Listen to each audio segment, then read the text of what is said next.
Hi అండి. అస్సలాము అలైకుం అండి. కొంతమందికి దోశలు తినడం కొంతమందికి ఇష్టం ఉండదండి.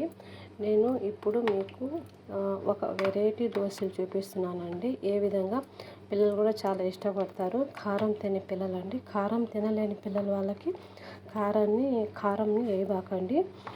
పెద్దలు కూడా తినొచ్చు. ఇంకా పిల్లలు అయితే చాలా ఇష్టంగా తింటారు కారంగా. ఇంకా వాళ్ళ స్నాక్స్ లాగా అలాగా చిన్న చిన్న కేకులు బుజ్జి కేకుల్లాగా ఇలాగ దోశ కేకుల్లాగా వేయచ్చండి. ఎలా వేస్తాను చూసేయండి. ఇదేంటంటే దోశ కేకులు అండి. బుజ్జి దోశ కేకులు భలే ఇష్టంగా తింటారు పిల్లలు. రండి మీకు దీనికి ఏమేమి కావాలో. ఇదేంటంటే దోశ పిండి అండి. నేను పప్పుతో చేస్తాను కదా, కందిపప్పుతో. అలాగా దోశపిండిని ఎగ్ వేస్తున్నాను. 3 ఎగ్ వేస్తున్నాను నేను. 3 ఎగ్ వేసేసానండి. వేసి బాగా మిక్స్ చేసుకున్నాము. కొంచెం సాల్ట్ వేసుకున్నాము. మీకు ఎంత కావాలో అంత వేసుకోండి సాల్ట్. నేను కొంచెం సాల్ట్ వేసాను. తర్వాత ఏంటంటే చిల్లీ అండి. చిల్లీ చూసారా? ఇక్కడ కోవిడ్ చిల్లీ రేట్ ఎంత పడిందని చూసేయండి. దాన్ని కామెంట్ చేయండి. ఎంత మన ఇండియాకి ఇక్కడికి ఎంత రేట్ అనేది. ఓకేనా? చూడండి, ఈ డబ్బాలు వేసాను. ఇది ఆల్రెడీ ఇలాగా మిక్స్ అయ్యి వచ్చిందండి. అంటే మిక్సీలో అయ్యి కొంచెం మెత్తగా వచ్చింది.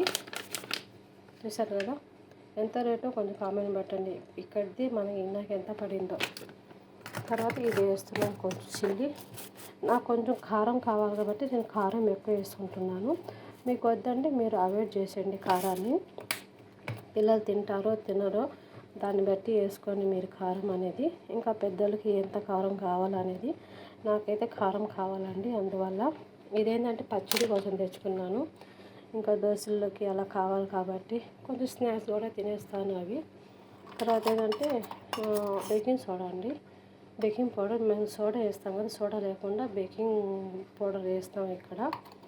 చూడండి, దాని పిండిని బట్టి మీరు కొంచెం అడ్జస్ట్ చేసుకోండి. ఇది మొత్తం కలిపేస్తాము. చూడండి ఎలా కలిపేసాను. ఇలా కలిపేసుకున్నాము. చూసారు కదా? తర్వాత ఆయిల్ కూడా దీంట్లో వేసేసుకున్నాం. నేను ఆయిల్ వేస్తున్నానండి. మీ ఇష్టం, ఎంతైనా ఏ ఆయిల్ అయినా వేసుకోవచ్చు. ఇంకా మొత్తం ఇది మిక్స్ చేసుకుందాం.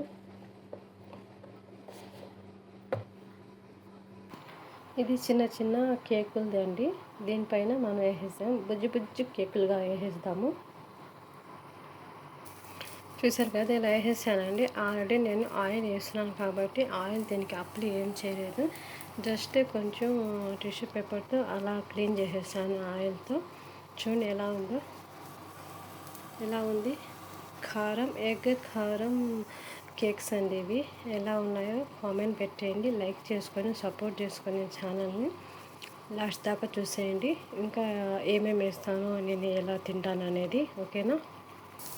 మీరు కావాలంటే కొంచెం బటర్ అయినా నెయ్యి అయినా వేసుకోండి. నేనైతే ఆయిల్ వేసాను కాబట్టి నాకు ఇది సరిపోయింది.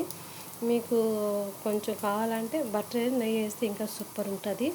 చూసండి ఎలా ఉందో. నా బుజ్జి దోశ కేకులు ఎలా ఉందో చూసేయండి. పిల్లలు అయితే చాలా ఇష్టంగా తింటారండి. అంటే కారం లేకుండా వాళ్ళు పెట్టాలి. నాకు కారం కావాలి కాబట్టి నేను కారం వేసుకున్నాను. కారం లేకుండా పిల్లలు పెట్టి చూడండి, వాళ్ళు ఇష్టంగా తింటారు. ఇప్పుడు మనం తినేద్దాం రండి.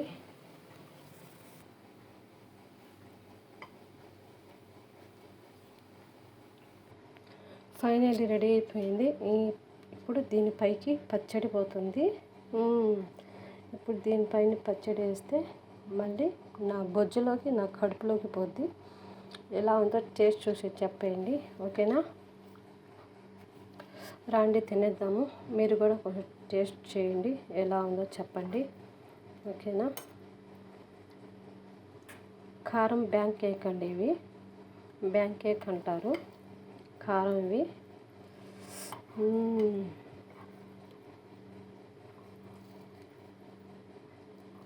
రండి చెప్పండి. పట్టండి. సూపర్ ఉండాలండి. ఒక్కసారి ట్రై చేయండి మీరు కూడా. ఎలా ఉందో నాకు కామెంట్ పెట్టండి. ఓకేనా? థ్యాంక్ యూ సో మచ్ అండి. కొంచెం సపోర్ట్ చేసుకునే ఛానల్ని షేర్ చేయండి, లైక్ చేయండి. అలాగే మీకు నచ్చితేనే ఏదైనా కూడా నేను ఫస్టే చెప్తాను కదా, మీకు నచ్చితే ఏదైనా, నచ్చంది ఏది చేయబాకండి, నచ్చితేనే ఏదైనా చేయండి. ఓకేనా? థ్యాంక్ యూ సో మచ్ అండి.